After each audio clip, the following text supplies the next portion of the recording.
મારા બધા સાથીઓને જય ભીમ, નમો બુદ્ધાય. આજે છે મારો 75 ડે નો 62મો દિવસ. પાણી પીને ડ્રાયફ્રૂટ્સ ખાઈને હું નીકળી જાઉં વર્કઆઉટ કરવા. સૌથી પહેલા કરી પીટીની કસરત, પછી કરી થોડીક વેટ ટ્રેનિંગ. આ ઠંડી ઉપર ધ્યાન ન આપો, આવી ઠંડીમાં પણ અંદરની ગરમી બહાર કાઢવામાં ધ્યાન આપો.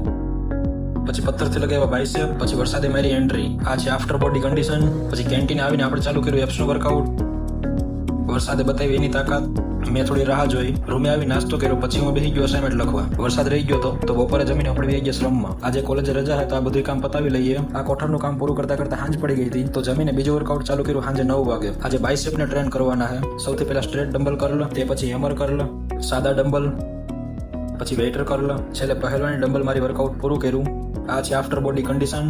પછી મેં વાંચી બાબા સાહેબની આત્મકથા, જેમાં જોયું આપણે દલિત વર્ગના દ્રષ્ટિકોણ ઉપર વિશેષ ધ્યાન આપ્યું નથી. આવું વલણ એવા રાજ્યોને ઓળખતું નથી જે દલિતોની ભૂમિકાને સુનિશ્ચિત કરવા માંગે છે. આ છે આજનો ફોટો. છેલ્લે પાણીનું ટાસ્ક પૂરું કરીને આપણા દિવસ ઉપર લાગે છે વિરામ. બોલો જય ભીમ, જય સંવિધાન.